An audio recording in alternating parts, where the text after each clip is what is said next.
hadirin semua, selamat siang, salam sejahtera untuk kita semua. Jadi kalau peran Menteri Keuangan agak sedikit Pak, karena kami di belakang, kami cuman ya bayar kalau ada tagihan.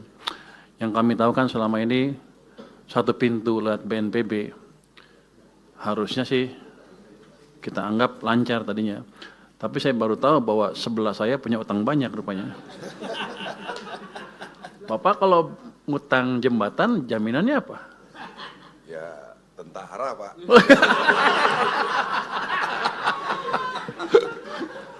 Oke. Tadi juga yang apa IPDN yang dibintangin itu bisa besok bisa cairan, bisa Anda ambil.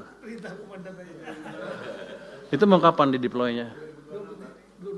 26 tahun tanggal 3 26 dibintangin. Ya udah Pak, bintangnya sudah dicoret barusan sama saya.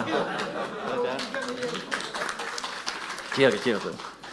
Saya mungkin ceritain sedikit apa yang sudah kami lakukan selama ini dengan petunjuk Presiden ya.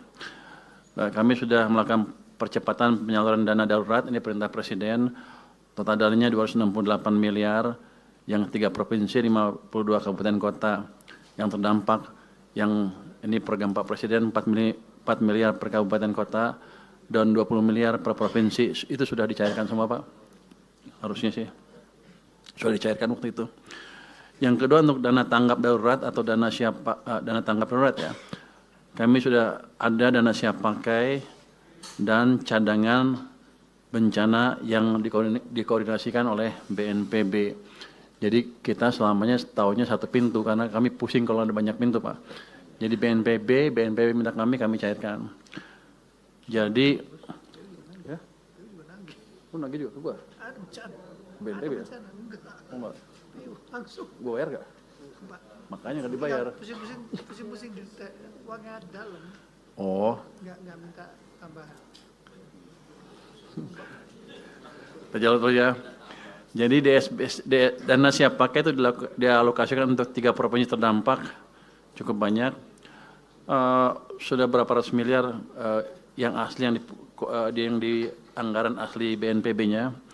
Tapi mereka sudah minta tambahan ke kami 1,4 triliun rupiah. Ini masuk tanggal 18 Desember tahun ini. Ini untuk bencana Sumatera sebesar 650 miliar. Sebenarnya saya mengantisipasi lebih besar dari itu permintaan dari mereka. Tapi karena seperti itu permintaannya ya kita alokasikan sesuai dengan permintaan.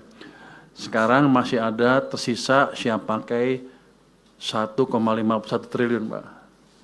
Jadi kalau besok atau hari ini BNPB bisa mengajukan ke kami untuk pembayaran utang jembatan, besok bisa cair Pak. Saya nggak ngerti kan, saya nggak boleh ngerti ya. Nggak, jadi uangnya ada, tinggal dipercepat. Jangan kalau bisa besok hari ini Pak, biar besok bisa cairkan. Jangan sampai tahun depan. Kalau tahun depan anggarannya beda lagi. Jadi saya nggak mau habis hangus tahun ini, tahun depan jadi pengurang. Jadi kalau bisa dihabisinnya tahun ini tuh ada 1,51. Termasuk yang dari PU juga, kalau Hunsra segala macam komunikasi dengan mereka kita percepat. Tapi cuma tinggal 1 hari, Anda sanggup? Saya agak nyesal pertemuannya baru sekarang, harusnya kalau sebelum-sebelumnya bisa saya percepat Pak.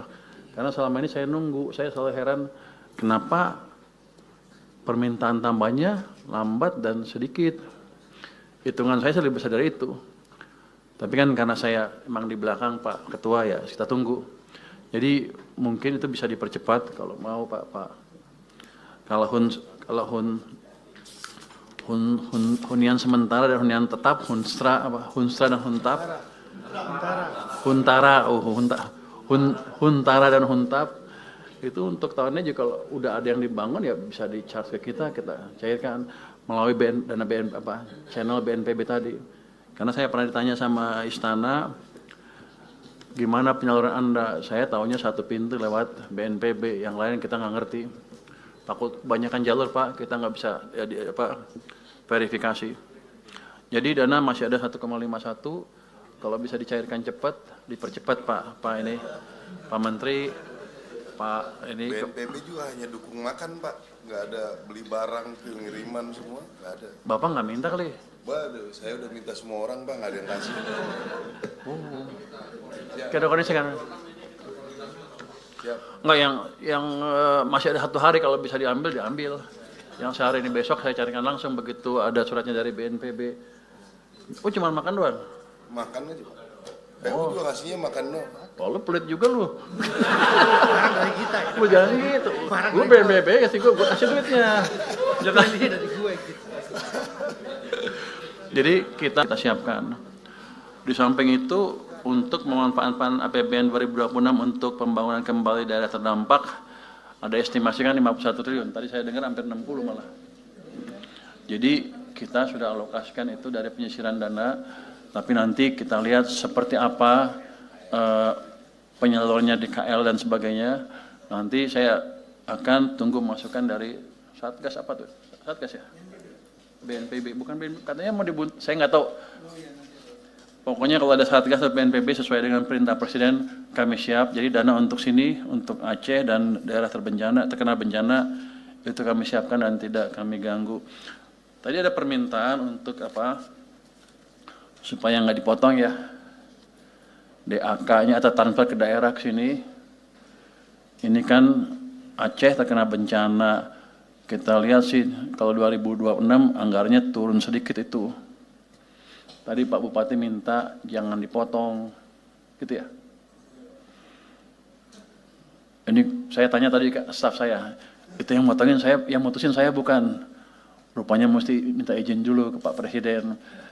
Jadi kami akan usulkan seperti itu untuk Aceh kali ya Pak ya. Apa tiga tingkat Aceh dulu yang paling parah ya. Itu nanti akan ada tambahan kalau disetujui Pak Presiden dan DPR mungkin itu 1,633 jadi triliun tambahannya. Jadi akan kami kembalikan ke kondisi DAK tahun 2025.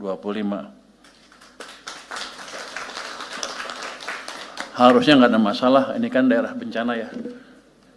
Jadi Pak Ketua, dari sisi anggaran kami sudah siapkan, hanya tadi mungkin kalau Satgas, ada banyak Satgas, mungkin kita rapikan supaya masuk ke kami satu pintu sehingga bingungnya nggak di kita, bingungnya di mereka aja, yang jelas kita satu, kita bayar gitu Pak. Mungkin dari saya itu aja Pak, kalau ada. Tadi apa? Pak Tito udah ya? Anda? Udah aman? Yang mana? Bu, kalau lagi jangan malu-malu, Pak. Kita bayar.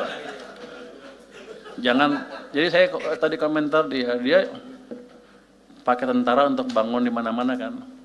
Itu sweatshop Pak, tentaranya nggak dibayar boleh dibilang ya. Cuman kasih makan doang. Jangan pelit-pelit juga Pak Menteri. Terima kasih, mungkin ada tanggapan dari saya seperti itu Pak.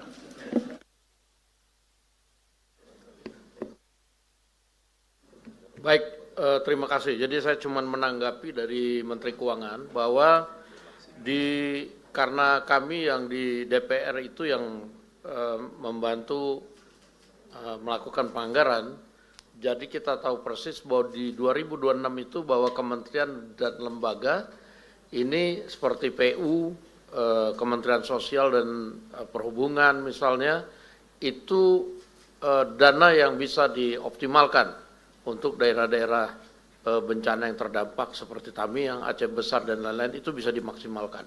Dan saya pikir dengan menggunakan dana yang ada di kementerian dan lembaga di 2026 yang memang difokuskan untuk membangun daerah, saya pikir kita nggak ada kesulitan dan tinggal bagaimana kita melakukan koordinasi supaya masing-masing kementerian dan lembaga itu bisa kemudian fokus membagi tugas mana yang dibangun oleh masing-masing kementerian supaya tidak tumpang tindih.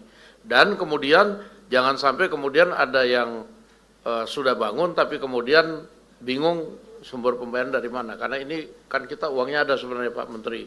Pak Menteri Keuangan juga sudah kemudian saya lihat melakukan penyisiran untuk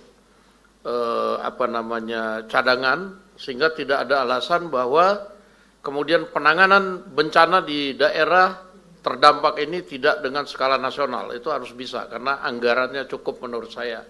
Dan kita dalam waktu berapa hari ke depan ini kita harus benar-benar fokus. Saya tadi baru dengar dan kita akan sepakat tadi pengen lihat di Aceh Besar misalnya, Aceh Utara, bahwa situasinya demikian adanya. Demikian Pak Sandi lanjut. Jelajahi cara baru mendapatkan informasi. Download Metro TV Extend sekarang.